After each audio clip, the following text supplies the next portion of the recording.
बुद्ध का एक शिष्य बहुत ही परेशान था। वह बहुत कोशिश कर चुका था, परंतु ना तो उसका ध्यान लग पाता और न ही उसका चित्त शांत हो पाता। वह लगातार बहुत प्रयास कर रहा था, परंतु उसे सफलता नहीं मिल रही थी।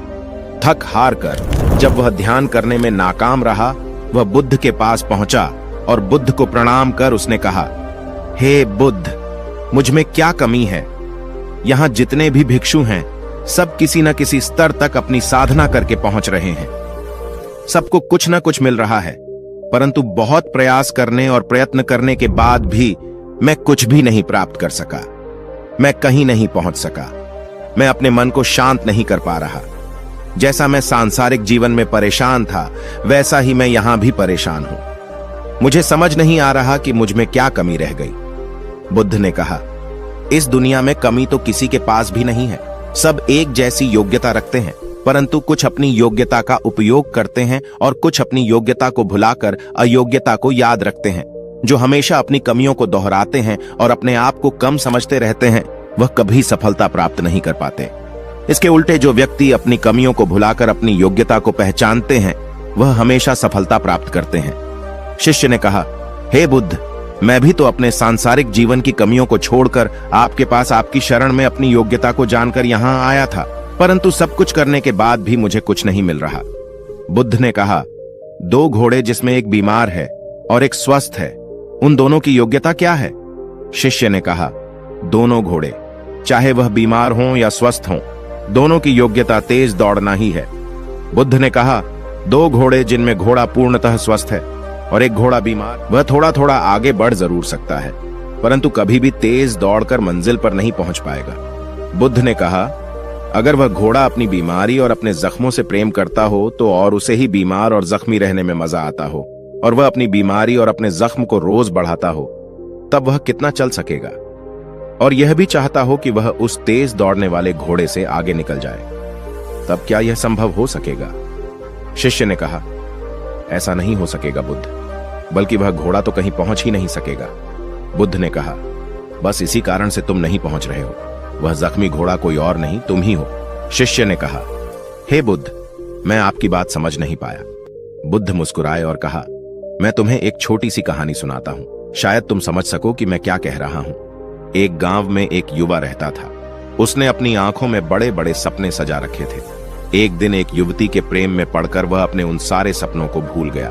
उसे लगने लगा कि जैसे वह युवती ही उसकी सारी दुनिया है। एक बार वह मिल जाए तो फिर सुख ही सुख है, उससे बढ़कर कुछ भी नहीं है। फिर सबसे लड़ झगड़ कर आखिरकार अंत में उसने अपने प्रेम को पा लिया। उसने उस युवती के साथ विवाह कर लिया। विवाह करने के बाद उस युवक पर जिम्मेदारियां आ गईं। अब उसने धन कमाना शुरू किया। उसने बहुत मेहनत की। वह अपने घर से दूर भी चला गया, धन कमाया और उस धन को अपने घर अपनी पत्नी के पास भेजने लगा। वह मेहनत करता, धन कमाता और घर भेजता। 6 महीने में 1 या 2 बार वह मुश्किल से घर आ पाता। एक दिन उसे अपने काम से निकाल दिया गया। वह वापस घर आ रहा था। उसे अपनी पत्नी बहुत याद आ रही थी, परंतु उसके मन में शक का कीड़ा भी था कि वह अकेले कुछ गलत तो नहीं कर रही होगी। मैं इतने समय बाहर रहता हूं, कहीं वह बहक तो नहीं गई होगी। ऐसे ही बहुत सारी बीमारियों को मन में लेकर वह घर पहुंचा।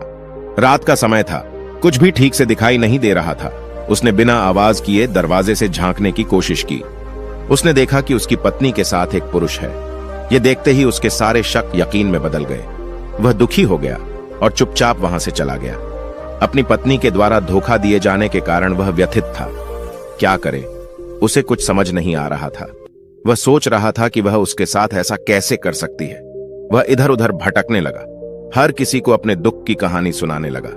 लोगों द्वारा उसे सांत्वना दिए जाने पर उसे बहुत अच्छा लगता। जब लोग उसकी पत्नी की बुराई करते और कहते कि वह तुम्हारे साथ ऐसा कैसे कर सकती थी, तुम्हारे साथ तो बहुत बुरा हुआ, तुम्हारे जैसे अच्छे इंसान के साथ ऐसा नहीं होना चाहिए था, तब उसे बहुत खुशी मिलती। अब उसे दुखी रहने में मजा आने लगा था। वह हमेशा कमजोर सा, बीमार सा और दुखी सा रहता और अपनी पत्नी के धोखे को याद करके रोता रहता।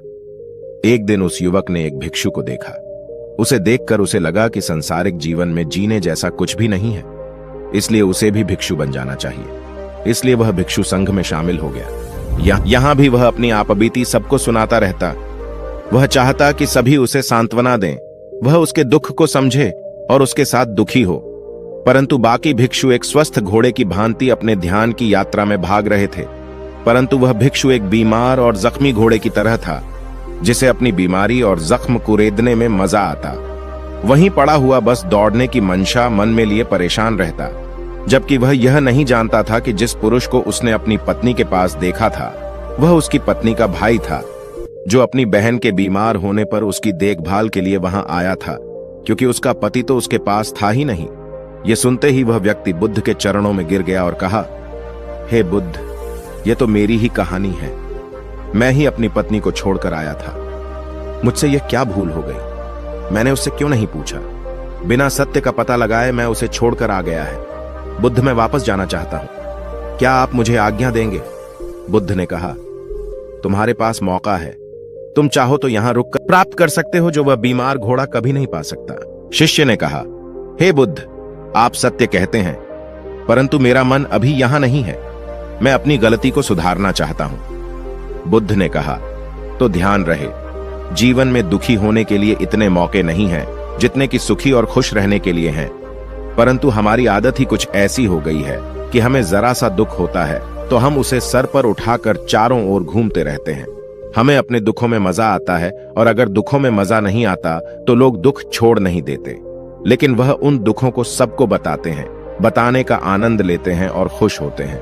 हम अपने दुख से चिपक जाते हैं, हम खुद ही उसे छोड़ना नहीं चाहते। इसी कारण हम हमेशा दुखी होते हैं। इस दुनिया में सभी दुख से भाग रहे हैं और दुख की ओर ही भाग रहे हैं। जो सत्य को जानता है वह उन हजारों कारणों को पकड़ता है जो खुशी देते हैं, सुख देते हैं, और उस कारण को हमेशा छोड़ देता है जो दुख का कारण बनता है। हमें कोई चीज अच्छी नहीं लगती तो हम उसे छोड़ देते हैं, परंतु दुख हमें अच्छा भी नहीं लगता और हम उसे छोड़ भी नहीं पाते। दो लोग जब आपस में लड़ते हैं तो वह जानते हैं कि लड़ने से दुख पैदा होगा। फिर क्यों वह आपस में लड़ते हैं? कभी सोचा है इस बारे में विचार करना? यह संसार मनुष्य के रूप में बीमार घोड़ों से भरा है, जो हमेशा अपने घावों को हरा रखते हैं। उन्हें इसमें मजा आता है, उन्हें दुखी होने में मजा आता है। वह हमेशा सताए हुए दिखाई देते हैं और वह अपने द्वारा ही सताए जा रहे हैं। याद रखना, तुम वापस तो जरूर चले जाओगे, परंतु अपना जीवन ध्यानपूर्वक जीना, क्योंकि दुखी होने का एक कारण हमेशा तुम्हारी आंखों के सामने नाचता रहेगा, परंतु उसके पीछे सुखी होने के हजार कारण खड़े होंगे। वह शीशे वापस चला गया। पर आपको क्या लगता है, वह बुद्ध की बातों को समझ पाया होगा? और अगर समझ लिया होगा तो वह कभी दुखी नहीं रहेगा। आप ही बताएं कि आप सुखी होने के कितने कारण अपने आसपास देख पाते हैं, और क्या आपके पास दुखी होने का केवल एक ही कारण नहीं है? दोस्तों, यह कहानी ने आपको बहुत कुछ लाइफ लेसन पढ़ाया होगा। उम्मीद है आपको यह वीडियो पसंद आया होगा। मिलते हैं एक नई कहानी के साथ, तब तक के लिए सब्सक्राइब कीजिए।